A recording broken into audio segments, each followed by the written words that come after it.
और जब तक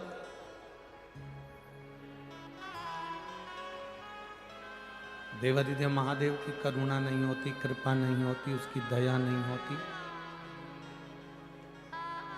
एक कदम भी हम भगवान की ओर नहीं जा सकते। कई लोग कहते हैं गुरुजी कलयुग चल रहा है, घोर कलयुग चल रहा है, यहां कोई किसी का मीत नहीं।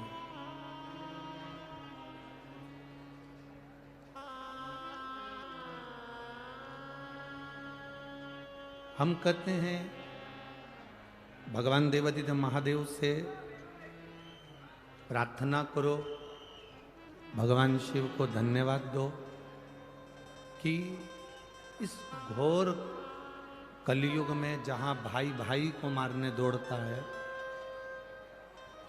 सास बहू बहू सास का संबंध ठीक नहीं रह पाता है,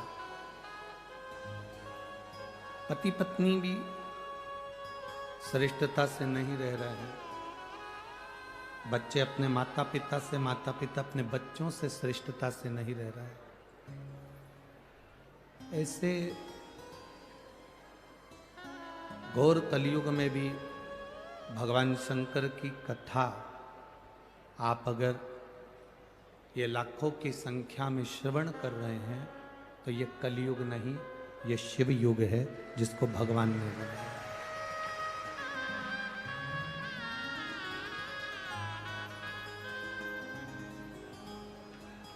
हमारे शरीर में एक हृदय, हमारे शरीर में एक मन, एक हृदय ऐसा होता है जिसको सतयुग कहा जाता है,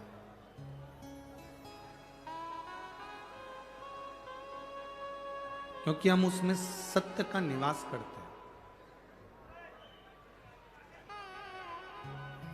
शिव महापुराण की कथा एक बड़ी सुंदर बात कहती है कि अगर हमें कहीं दूसरी जगह झांकने का मौका मिले तो हमें कलयुग में नहीं झांकना।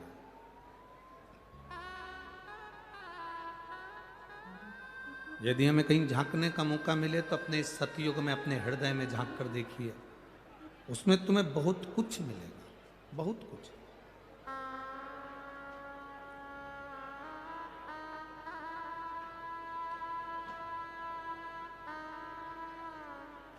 जब अपने हृदय में, अपने चित्त में, अपने मन में हम झांकेंगे, अपने हृदय में हम झांक कर देखेंगे तो उसमें हमारा अपना खुद का एक आईना नजर आए।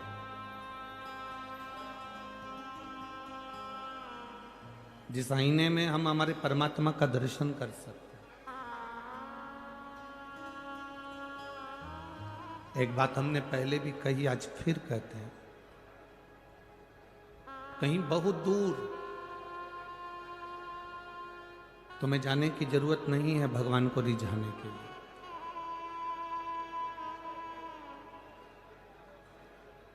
अगर जाना ही है तो अपने भीतर कभी एकांत में बैठकर, आपको जैसे मथुरा कोसी की कथा में कहा था, एकांतेश्वर महादेव,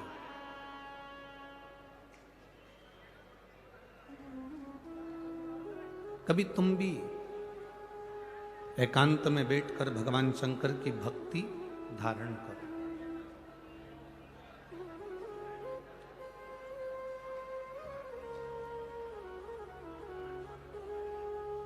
दो चीजें बड़ी कारगर होती है, केवल मात्र 2 हफ्ते भी हम उसको अगर दृढ़ता से कर लेते हैं तो मेरे शंकर की कृपा हम पा लेते हैं। 2 चीजें कारगर, एक बिना कपट के, बिना छल के, बिना दिखावे के, बिना बेईमानी के, बिना लोभ के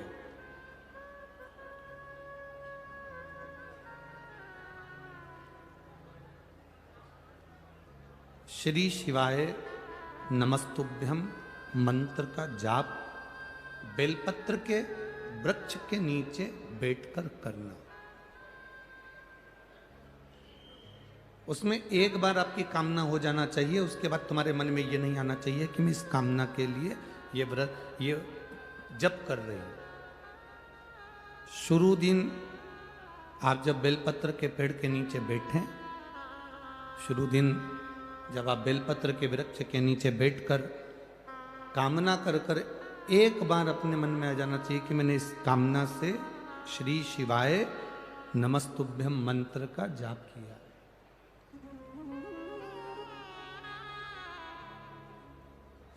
और दूसरे नंबर पर है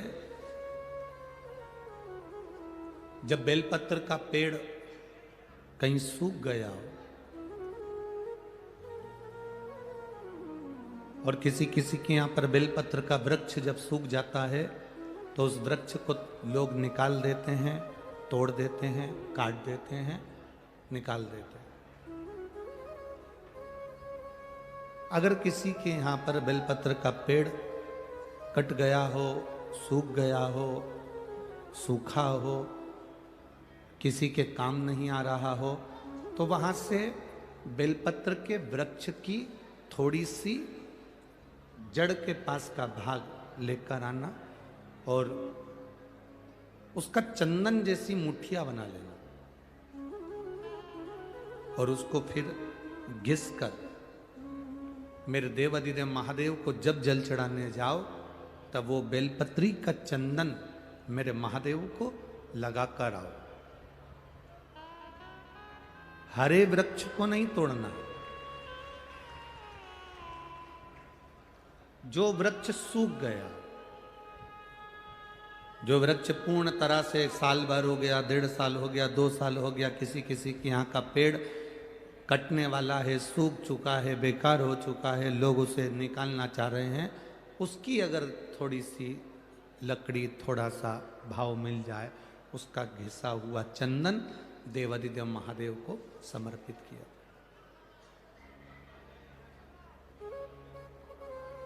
हरे वृक्ष की लकड़ी को नहीं। तुम अगर हरे वृक्ष की लकड़ी को काट कर लिया है, तोड़ कर लिया है, फिर उसको सुखा लिया, सुखाकर तुमने चंदन बनाया, वो श्रेष्ठ नहीं होगा, उसका कोई महत्व नहीं होगा, उसकी कोई मूलता नहीं। शिव महापुराण की कथा तो यहां तक कहती है कि हरे वृक्ष में से जब हम पत्तियां तोड़ते हैं तो उसकी डाली कभी नहीं टूटना चाहिए। वृक्ष में से केवल पत्ती तोड़ो पर डाली ना तोड़ो। फूल में से, फूल के पौधे में से, पुष्प की डाली में से पुष्प तोड़ो पर उसकी डाली कभी मत तोड़ो। तुलसी मां, तुलसी का दल तोड़ो पर डाली कभी नहीं। आंवले के वृक्ष के आंवले तोड़ो पर आंवले की डाली कभी ना तोड़ो। पीपल के वृक्ष के पत्ते तोड़ लो पर पीपल की डाली कभी ना तोड़ो। शमी के वृक्ष के पत्ते तोड़ लो पर शमी के वृक्ष की डाली नहीं तोड़ना चाहिए।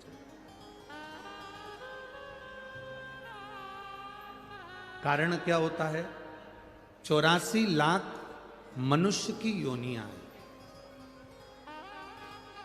और 84 लाख योनियों में से 20 लाख योनि पेड़ पौधे की है। वृक्ष, दुर्वा, पत्तियां, डालियां, ये जितने संपूर्ण ब्रह्मांड में जितने तुम्हें पौधे नजर आते हैं, चाहे वो जल के अंदर नजर आए, थल के अंदर नजर आए, गमले में नजर आए, जैसे तुम्हें पौधे का दर्शन हो रहा है, 20 लाख योनि वृक्ष की है। 20 लाख की। अब 84 लाख में से 20 लाख योनि तो वृक्ष की है। शिव महापुराण की कथा कहती है, हम फूल तोड़ते समय अगर डाली तोड़ देते हैं, हम पत्तियां तोड़ते समय वृक्ष की डालियां तोड़ देते हैं, तो 84 लाख योनि में से 20 लाख योनि वृक्ष की है और वो योनियां हमको भुगतना पड़ती है। इसलिए केवल पत्तियां तोड़ो। आपको पत्ती की जरूरत है, बेलपत्र की जरूरत है। ये बेलपत्र की आपको जरूरत है, आप बेलपत्र तोड़िए, डाली ना तोड़ना। फूल की जरूरत है, फूल तोड़िए, उसकी डालियां ना तोड़िए।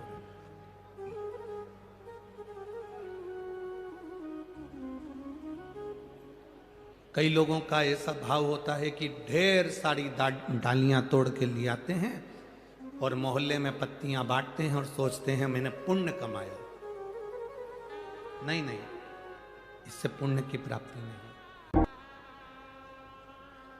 एक बड़ा सुंदर संवाद आता है।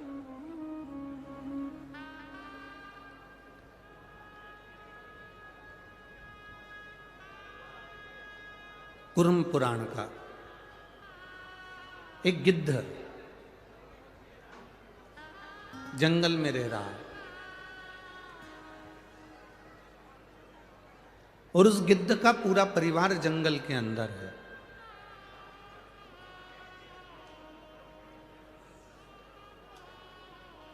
गिद्ध जंगल में है, गिद्ध का परिवार जंगल में है, वन में रह रहा है, वन विचरण कर रहा है। अब गिद्ध करता क्या है? उसका तो काम एक ही है, मांस नोचना, मांस को खाना।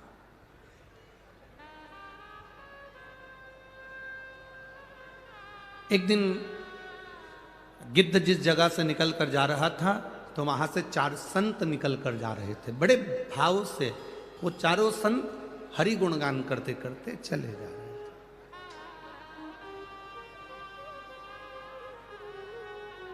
भगवान का भजन करते करते, प्रभु का नाम लेते लेते चले जा रहे हैं। संत तो संत है, जहां से निकलता है वो सुगंध फैलाता हुआ जाता है।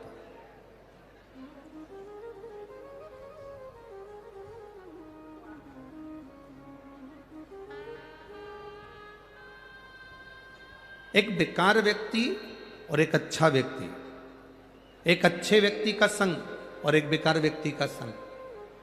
बेकार व्यक्ति का संग नाली के कीचड़ के समान होता है। अगर नाली के कीचड़ को नहीं हिलाओगे, तुम सोचो कि ये बदबू नहीं मारेगा, तो भी वो नाली का कीचड़ उसके पास बैठे रहोगे तो वो बदबू मारेगा ही। और अच्छे व्यक्ति का संग इत्र की तरह होता है, वो जहां से लगा कर जाएगा उसके पास वाले को सुगंध जरूर देता हुआ जाएगा। उसके पास वाले को सुगंध जरूर देगा। अब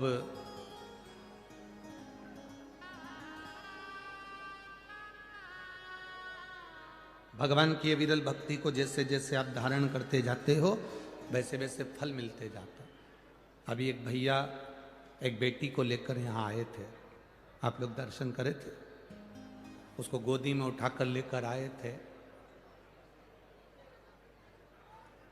इस बेटी को कभी अगर मौका मिले तो उस भैया से पूछना, उस भाऊ से बात करना। इस बेटी को लेकर वो सीहोर भी आए थे। जिस समय इस बेटी को लेकर सीहोर आए थे तब डॉक्टर ने इसको मरने की कतार पर छोड़ दिया था और कह दिया था कि ये, डॉक्टर ने कहा था कि ये अब मरने की कतार पर है, अब ये इसमें प्राण नहीं है। कई महीनों तक इस लड़की ने भोजन नहीं किया था। कई महीनों तक इस बेटी ने अन्न का दाना इसके मुंह में नहीं गया था, पानी भी नहीं पी पाती थी। आज वो बेटी को यहाँ प्रणाम करने के लिए इसलिए लेकर आए क्योंकि वो बेटी अब पानी भी पीने लगी है और भोजन भी करने लगी है, इसलिए उसको यहाँ लेकर आए।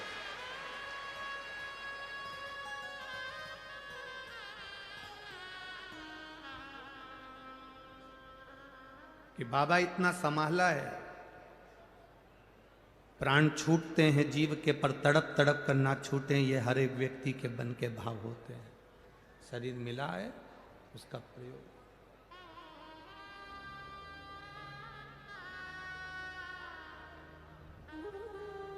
पहले पूरी की पूरी लेटी रहती थी, शुद्ध नहीं थी, देखती नहीं थी।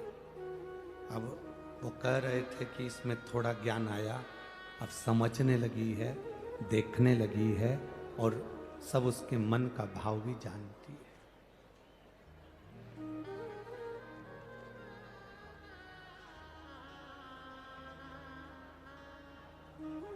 संगत का असर, आपके भजन का असर, आपकी भक्ति का असर जरूर होता है। बैठिए, भक्ति का असर जरूर होगा, संगत का असर जरूर होगा, वो छूटेगा नहीं।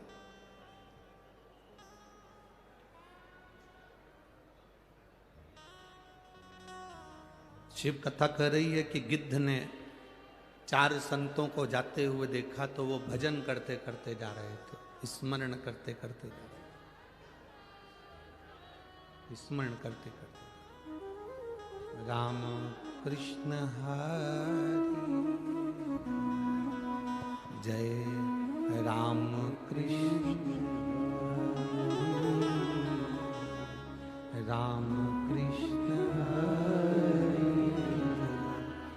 राम कृष्ण हरि राम कृष्ण हरि राम कृष्ण हरि। भजन करते करते वो जा रहे हैं, स्मरण करते करते वो जा रहे हैं। अब गिद्ध को लगा कि संत जा रहे हैं तो क्यों ना थोड़ा सा ये क्या बात करते करते जा रहे हैं, मैं जाऊं इनकी सुनते सुनते।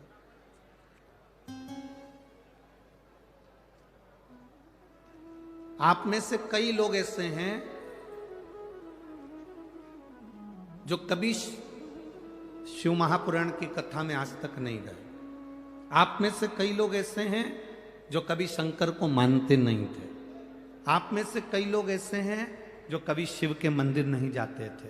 आप में से कई लोग ऐसे हैं अगर पड़ोसी भी जल चढ़ाने जाता था तो हंसते थे, पर जब धीरे धीरे आप अच्छी संगति में आए और आपने शिव जी को पहचानना प्रारंभ करा तब बाबा को जान गए। अब बाबा को आप छोड़ते नहीं हो, बाबा का भजन करते हो। कल एक पत्र था, कोई विपिन जी हैं, उन्होंने लिखकर भेजा था, नीचे इसमें रखा होगा, ढूंढेंगे समय लगेगा। उन्होंने उस पत्र में लिखा था, गुरुजी अब की बार हम कथा सुनने के लिए आए हैं तो 10 दिन के कपड़े लाए हैं। तो हम आपसे पूछे कि कथा तो धूलिया में 5 दिन की है, फिर 10 दिन के क्यों लेके आए हो?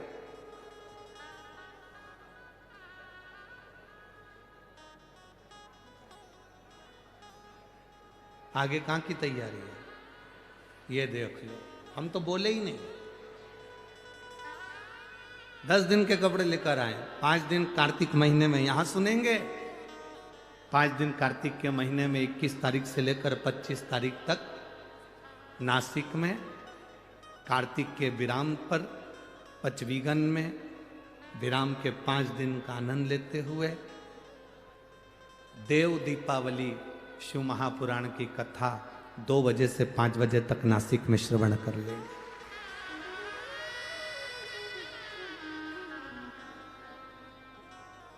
एक अभिलाषा लेकर गिद्ध पीछे पीछे चल रहा है। संत आपस में बात करते करते चले और संतों ने आपस में बात करते करते कह दिया कि जब कोई भगवान का भक्त, जब कोई संत, कोई भगवान का भक्त, भगवान का गुणगान करने वाला, भगवान की भक्ति में डूबने वाला, शंकर की आनंदमय लीला का धारण करने वाला, शिव चर्चा में डूबने वाला, रामकृष्ण पांडुरंगा हरि विठ्ठल का स्मरण करने वाला, दत्त प्रभु का नाम का स्मरण करने वाला, शिव के नाम का स्मरण करने वाला, राम के नाम का स्मरण करने वाला, कृष्ण के नाम का स्मरण करने वाला, जब कोई श्रेष्ठ भक्त कहीं से निकलता है तो उसकी चरण की जो रज होती है, उस रज में अगर गिद्ध के पंख भी उस रज का स्पर्श कर लेते हैं तो गिद्ध के पंख भी सोने के हो जाते हैं। गिद्ध के पंख भी सोने के हो जाते हैं। ये गिद्ध ने सुन लिया। अब गिद्ध को लगा मैं तो इतना मांस खाता हूं, मैं तो नोच नोच कर लोगों के मांस के छीतड़े निकाल देता हूं, और मेरे जैसे पापी के पंख भी क्या सोने के हो सकते हैं? मैं भरोसा नहीं करता, मैं विश्वास नहीं करता।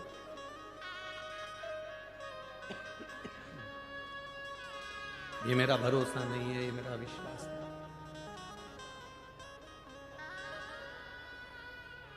कई लोग हैं, क्या ऐसा होता है?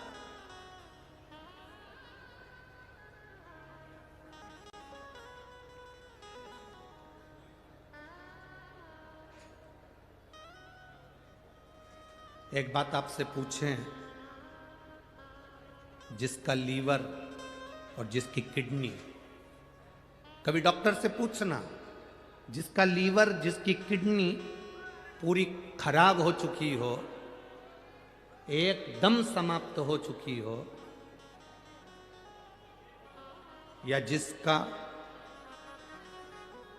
आधा दिल ही नहीं हो, आधा हृदय ही नहीं हो,